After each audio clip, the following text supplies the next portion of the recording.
Hey guys, welcome back to the channel. और last video में हमने बात की थी ट्यूडर पीरियड के राजा हेनरी 8 के बारे में। और हेनरी 8 के बारे में मैंने आपको बताया था कि इसने जो है 6 शादियाँ की होती हैं, 6 मैरिजेस। जिसकी फर्स्ट वाइफ होती है उसका नाम होता है कैथरीन। कैथरीन की केयर टेकर होती है, लेडीज इन वेटिंग बोलते हैं जिसे, उसका नाम होता है एनी बोलेन। ये इसकी सेकेंड वाइफ बन जाती है। और एनी बोलेन की एक कज़न होती है जिसका नाम है जेनी सेमो, ये इसकी थर्ड वाइफ बन जाती है। बेसिकली एनी बोलेन जो है, एक टर्म मैंने आपको बताया था लेडीज इन वेटिंग, तो ये जो टर्म है बेसिकली कोई जो क्वीन की केयर टेक करने के लिए लेडी रखी होती है उनको बोला जाता है ladies in waiting. So Catherine की लेडीज इन वेटिंग थी एनी बोलेन, जो कि फ्रांस की थी। ये दोनों ही फ्रांस की थी। और ये जो है 1 on 1 करके first wife, second wife, third wife of Henry 8। ठीक है। इसके बाद जो है मैंने आपको ये भी बताया था कि जेन सेमर जो बर्थ देती है, जन्म देती है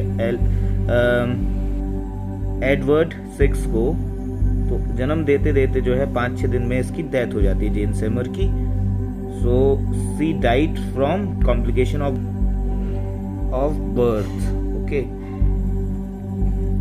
सो ये वाली चीज़ है, जेन सेमर की डेथ हो जाती है। तो फिर मैंने बोला था कि अब क्या होगा राजा का, तो जो है चौथी शादी भी होती है इसकी एनी क्लीव से। मैंने आपको याद होगा, मैंने लास्ट टाइम ये बोला था कि नेक्स्ट एपिसोड में बात करेंगे एनी और एमेलिया के बारे में। सो एमेलिया का कोई ज़्यादा बेसिक रोल नहीं है। अब एनी कैसे आती है, एनी होती है कहाँ की, मैंने आपको बोला था अभी तक जो है ये खाली फ्रांस, इंग्लैंड और जो है स्पेन में जो है इसके मैरिज अलाइंसेस होते हैं। तो इसके बाद जो थॉमस क्रॉम्वेल होता है, थॉमस क्रॉम्वेल ये जो है ये सजेस्ट करता है कि या I will found a lady for you, I will find a lady for you. आप क्यों टेंशन लेते हैं। सो ये जो है एनी क्लिव्स और एमिलिया की फोटो दिखाता है, जिसमें से जो है एनी क्लिव्स को ये किंग हेनरी 8 जो है यहाँ पे सेलेक्ट करता है एनी क्लिव से। इसकी हो जाती है मैरिज। अब इसकी मैरिज हो जाती है, ये प्रिंसेस होती है जर्मनी की। जर्मनी में अगर मैं जर्मनी को जो है, जर्मनी बहुत बड़ा प्रोविंस होता है, तो जर्मनी को अगर मैं ऐसे 2 पार्ट में डिवाइड करूं उस समय के, तो ये जो है ईस्टर्न जर्मनी है, ये वेस्टर्न जर्मनी है। तो वेस्टर्न जर्मनी जो है कंट्रोल में होता है विलियम के। विलियम एक पर्सन है जर्मनी का। वेस्टर्न जर्मनी बेसिकली यहाँ का एक समझ लीजिए राजा टाइप का कह लीजिए। इसकी सिस्टर होती है एनी क्लीव्स। ठीक है, एनी क्लीव्स इसकी सिस्टर होती है। तो इसका जो है रिश्ता लेके कौन जाता है, थॉमस क्रॉम्वेल जाता है और बोलता है हेनरी साहब ये जो है लड़की है एनी क्लीव्स। और एक दूसरी फोटो भी दिखाता है उसको, काई की, एमेलिया की। अब एमेलिया का कोई सीन शॉट है नहीं इस कहानी में, तो इसको हम दूर रखते हैं, इसके बारे में क्या ही बताना। तो एनी क्लीव्स को पसंद करता है हेनरी 8 और एनी क्लीव्स से इसकी शादी हो जाती है। अब टाइम पीरियड भी आपको पता होगा, मैंने आपको बताया था जेन सेमर जो है 36 में इससे शादी करता है। कौन से 36 में, 1536 में। ठीक है। और जो है 1537 में एडवर्ड होता है, एडवर्ड 6। और जो है 1537 में ही 4-5 दिन बाद इसके होने के बाद जो है जेन सेमर की डेथ हो जाती है। अब 2 साल तक ये वीरान सुनसान सा रहता है हेनरी 8। क्या लिखा, हाँ हेनरी 8। ठीक है। सो हेनरी 8 जो 2 साल तक करीबन 37, 38, 39 तक चुपचाप रहता है, कोई शादी वादी नहीं करता है। फिर इसकी ये जो है ऐसे चुपचाप तरीके से रहता है। तो थॉमस क्रॉम्वेल देखता है इसको और सजेस्ट करता है कि यार आप ऐसे मत रहिए, आप जो है दूसरी शादी कर लीजिए। मैं जो है सजेशन लेके आता हूँ एनी क्लीव्स और एमेलिया की जो फोटो लेके आता है। इसमें से एनी क्लीव्स को थॉमस वेल सेलेक्ट करता है और इनकी 1940 में जो है यहाँ पे मैरिज हो जाती है। एनी क्लीव्स कहाँ की है, जर्मनी की है। जर्मनी का जो वेस्टर्न जर्मनी है वहाँ का जो राजा विलियम, उसकी बहन है एनी क्लीव्स। अभी शादी इसलिए नहीं होती है क्योंकि ये जो है इसको अच्छा मानता है, लेकिन बट इसलिए क्योंकि ये जो है देखता है, मैरिज अलाइंस करता है। और ये जो जर्मनी का राजा होता है विलियम, इसका जो बेसिकली रिलीजन होता है ये प्रोटेस्टेंट होता है बाय नेचर। ठीक है, मतलब प्रोटेस्टेंट क्रिश्चियनिटी, जो 2 सेक्ट्स है क्रिश्चियनिटी के, प्रोटेस्टेंट्स और कैथोलिक। एक कैथोलिक धर्म को मानने वाले और एक प्रोटेस्टेंट, मतलब ये दोनों आइडियोलॉजीज हैं। सही है। सो ये जो विलियम है ये प्रोटेस्टेंट विचारधारा रखता है। प्रोटेस्टेंट का मतलब आप समझ लीजिए कि ऐसे लोग जो है, जो पोप होता है ना, पोप को फॉलो नहीं करते। ठीक है, ये लोग मानते हैं कि जो हमारा गुरु भगवान है वो सिर्फ जीसस क्राइस्ट ही हैं। और कैथोलिक मानते हैं कि जीसस क्राइस्ट के बाद जो है पोप इम्पोर्टेंट कैरेक्टर है। सो ये होता है प्रोटेस्टेंट पे बिलीव करने वाला, और जो ये है राजा हेनरी 8 ये भी जो है प्रोटेस्टेंट उस पे बिलीव करता है। सो इन दोनों का जो है विचारधारा आइडियोलॉजी मिलती है। सो और वैसे भी जो यहाँ पे पार्लियामेंट है इंग्लैंड पे वो मोनार्की के खिलाफ होती है, जैसे कि मैं आपको बता ही रहा हूँ कि एक जो मेजर कॉन्फ्लिक्ट होता है बिटवीन पार्लियामेंट एंड मोनार्की, तो इसलिए भी जो है ये इसकी हेल्प लेता है। किसकी? विलियम की। ठीक है, विलियम जो कि वेस्टर्न जर्मनी का एकमात्र राजा है, या इसके कंट्रोल में इसका बहुत सारा रीजन है, काफी पावरफुल पर्सन है, तो इसलिए जो है इससे मैरिज कर लेता है एनी क्लीव से। लेकिन अब बहुत टाइम बाद जो है इसको ऐसा लगता है कि एनी क्लीव उतनी ज्यादा इंटरेस्टिंग नहीं है। सो ये क्या करता है, इससे भी जो है रिलेशन तोड़ने की कोशिश करता है, मैरिज को अवॉइड कराने की कोशिश करता है, और जो है 6 मंथ्स इनका डाइवोर्स हो जाता है। और चार्ज क्या लगाता है ये एनी क्लीव्स पे कि ये एनलमेंट हुआ है, धोखा हुआ है। और धोखा जो है कौन लेके आता है इसको? थॉमस क्रॉमवेल लेके आते हैं। तो इसके खिलाफ भी जो है 1940 में इसके खिलाफ भी जो है चार्ज किया जाता है मुकदमा। सॉरी गाइस, एक चीज मैं देख रहा था यहाँ पे 1940 मैंने लिख दिया, 1540 है, तो यहाँ पे जो है ये वाली बात है। पर एनी क्लीव्स जो है 1515 में इसका जन्म होता है, सितंबर महीना। ये एक बार मैं फिर से बता रहा हूँ, 1540 है, गलती से 1940 निकल गया था। सो 6 महीने बाद ही शादी के इनका डिवोर्स हो जाता है, और इनकी शादी टूटना यानी कि it made a disaster for Cromwell, क्योंकि शादी तो विलियम क्रॉमवेल ने ही कराई होती है। सॉरी गाइस, कितना कंफ्यूजन है, थॉमस क्रॉमवेल। हाँ, तो ये जो है एक थॉमस क्रॉमवेल के लिए एक डिजास्टर इंसिडेंट साबित होता है। सो अब क्रॉमवेल के खिलाफ जो है चार्ज पुट किया जाता है। चार्ज मतलब क्रिमिनल जो है, इसने ये क्रिमिनल है और इसने कोई क्रिमिनल एक्ट किया है, तो ये वाली चीज होती है। तो इसको बोलते हैं कि क्रॉमवेल वॉज अरेंज्ड। इसका मतलब ये होता है कि to put criminal charge against somebody. और इंग्लैंड में उस समय एक बिल हुआ करता था जिसे बोलते हैं बिल ऑफ अटेंडर, यानी कि एक ऐसा कानून था जिससे सीधा सीधा ये जो है ये प्रूफ हो जाता था कि कोई भी जो पर्सन है उसने अगर कोई भी क्राइम किया है तो वो जो है सीधा जो है पनिश किया जाएगा विदाउट एनी ट्रायल। सो इसका मतलब होता है कि बिल ऑफ अटेंडर जो है, इसका मतलब होता है act of legislature declaring a person और any group of people guilty of some crime and punishing them without any trial। तो ये वाली चीज है जो बिल ऑफ अटेंडर है, थोड़ा सा हटके है, इसको मैं एक्स्ट्रा इंफॉर्मेशन समझ के आपको बता रहा हूँ। सो क्रॉमवेल को जो है दोषी पाया जाता है, और फाइनली जो है टावर हिल एक जगह है लंदन पर, तो टावर हिल पर इसको एग्जीक्यूट कर दिया जाता है। किसको? थॉमस क्रॉमवेल को। तो आप ये समझ लीजिए उस टाइम पे जो है एक जेल टाइप की हुआ करती थी टावर हिल, जहाँ पे कैदियों को सजा दी जाती थी। गाइस, थॉमस क्रॉमवेल की स्टोरी अगर आप जानना चाहेंगे तो काफी इंटरेस्टिंग स्टोरी है। बचपन से ही जो है काफी मेहनती होता है और लास्ट में जो आके एमपी बन जाता है, मेंबर ऑफ पार्लियामेंट। ठीक है, थॉमस क्रॉमवेल मैं थोड़ा सा यहाँ पे बता देता हूँ, आप चाहे तो ये भी लिख सकते हैं कि थॉमस क्रॉमवेल के बारे में थोड़ा डिफाइन कर दे कि थॉमस क्रॉमवेल जो है बचपन में क्या होता है, काफी गरीब फैमिली से, काफी पुअर फैमिली से बिलोंग करता है, और ये बचपन में काम करता है ब्रेवर एंड टैवर्न कीपर। ठीक है, तो इसका मतलब बेसिकली ये बियर बार से होता है। ब्रेवर उसको बोला जाता था पर्सन हु मेक्स और मैन्युफैक्चर्स बियर और वाइन, और टैवर्न कीपर जैसे कि आप समझ लीजिए बारटेंडर हो गया। ठीक है, it is tavern keeper basically जो प्रोफेशन है, it is an employee who mixes and serves alcoholic drink. Okay, तो यानी कि बेसिकली बारटेंडर समझ लीजिए। तो आप देख रहे हैं कि यहाँ से उठ के जो है ये सीधा मेंबर ऑफ पार्लियामेंट बन जाता है।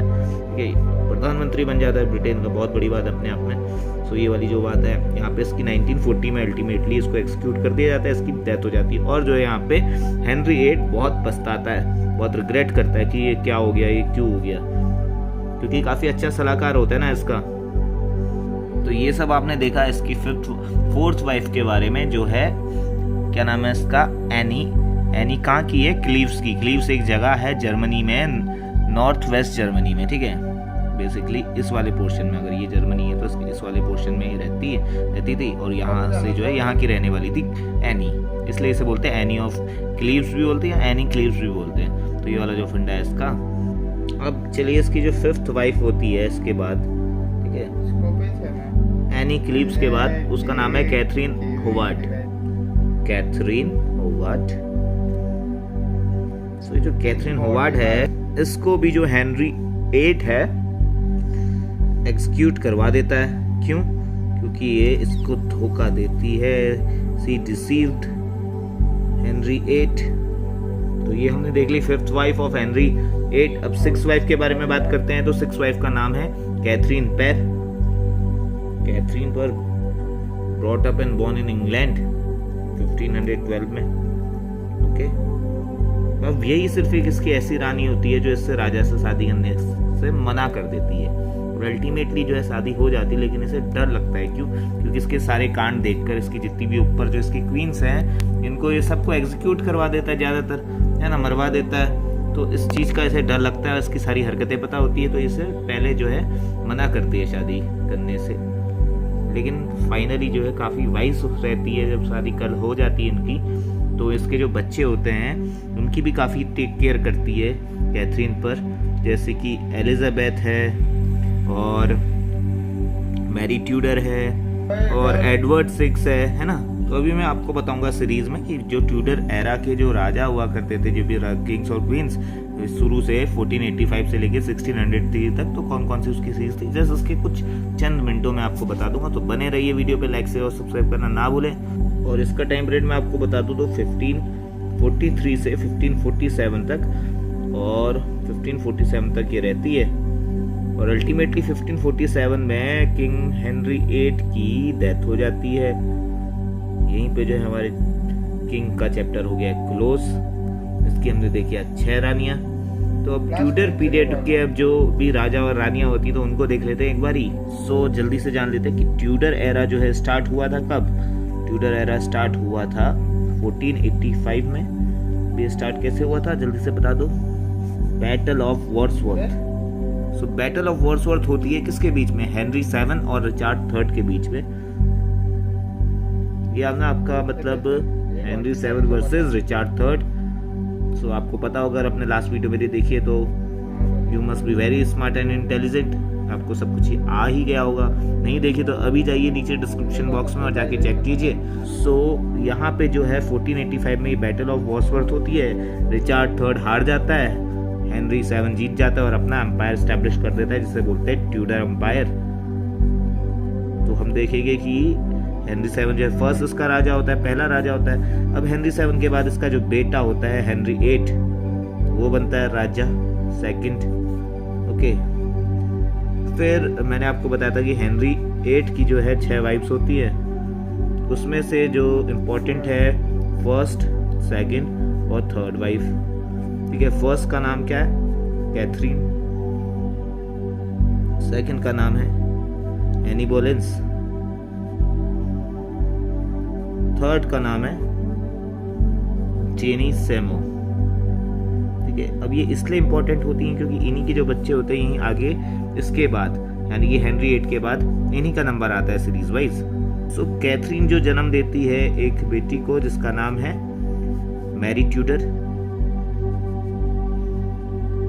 एनी बोलेंस जन्म देती है एलिजाबेथ को, और जेनी सेमर जन्म देती है एडवर्ड 6 को।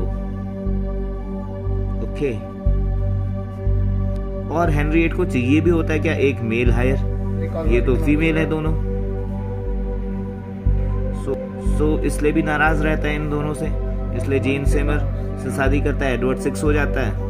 तो अब राजा कौन बनेगा हेनरी 8 के बाद? हेनरी 8 के बाद जो तीसरा ट्यूडर वंश का जो राजा है वो बन जाएगा एडवर्ड 6। साथ में इनका आपको टाइम पीरियड भी बता के मैं चलता हूँ। एडवर्ड 6 का टाइम पीरियड है 1547 से लेकर 1547 से लेकर 1547 से लेकर 1553 तक। 1553 में इसकी हो जाती है डेथ, और जब इसकी डेथ होती है सिर्फ 16 साल का होता है। अब ये जिसकी डेथ हो गई, तो अब यहाँ पे जो है कौन राजगद्दी को संभालेगा। और यहीं पे आपको पता है 1547 में जो है हेनरी VIII की डेथ हो जाती है, इसलिए ये राजा बनता है, और इसकी डेथ 1553 में हो जाती है। तो अब क्वेश्चन यहाँ पे ये मार्क होता है कि अब जो है राजगद्दी कौन संभालेगा, कौन सिंहासन में बैठेगा, वो कौन रूल करेगा, कौन जो यहाँ पे गवर्नेंस करेगा। सो क्वेश्चन आता है और क्वेश्चन का सॉल्यूशन भी आता है। सो सॉल्यूशन होता है जो उसकी फर्स्ट वाइफ होती है कैथरीन की जो बेटी होती है मैरी ट्यूडर, ये अब यहाँ पे रानी बन जाती है।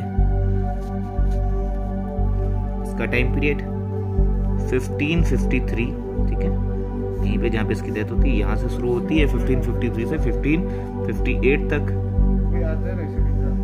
अब चूंकि मैंने आपको बताया था जो कैथरीन होती है स्पेन की प्रिंसेस होती है, तो ये मैरी ट्यूडर भी स्पेन के एक राजकुमार से शादी करती है जिसका नाम होता है फिलिप। ओके, तो ये वाली चीज है। फिर उसके बाद ये फिफ्थ जो यहाँ पे है रूल करेंगे मैरी ट्यूडर के बाद 1558 में, वो है एलिजाबेथ कौन, एनी बोलेंस की बेटी। ओके, तो ये जो है काफी लंबी सर्विंग क्वीन रहती है 1558 से लेके जब तक इनका जो पीरियड खत्म होता है 1558 से लेके 1603 तक। तो ये और हेनरी VIII दो ही ऐसे इंपॉर्टेंट रूलर है इस ट्यूडर पीरियड के जो काफी लॉन्ग सर्विंग रूलर्स होते हैं। अब इसका पीरियड क्यों इंपॉर्टेंट हो जाता है? इसका पीरियड इसलिए इंपॉर्टेंट हो जाता है कि विलियम शेक्सपियर का आपने नाम सुना होगा। विलियम शेक्सपियर ये इसके टाइम पे ही जन्म लेते हैं और इसी के टाइम के होते हैं, और जो फ्रैंकिस बैकन है इसी के टाइम के होते हैं।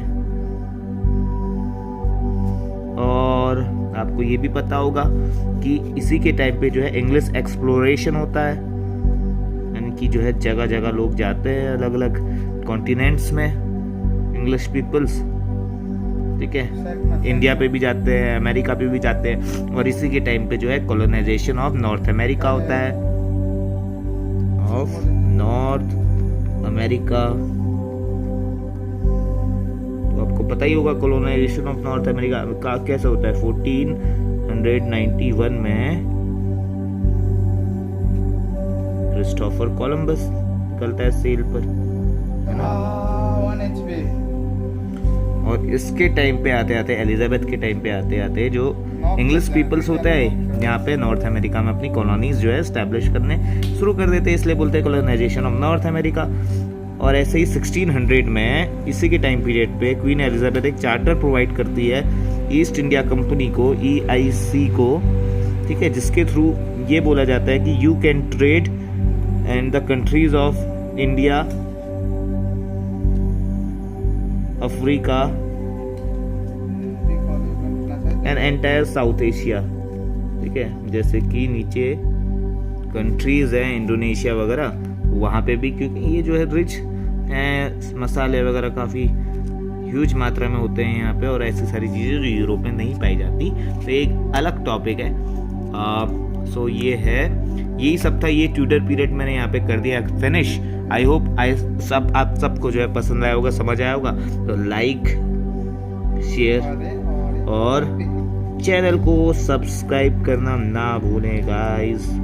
थैंक्स फॉर वॉचिंग, मिलते हैं नेक्स्ट वीडियो पे। और नेक्स्ट वीडियो पे हम बात करेंगे काय की, चार्टर्स की, जो भी चार्टर्स इश्यू किए गए थे।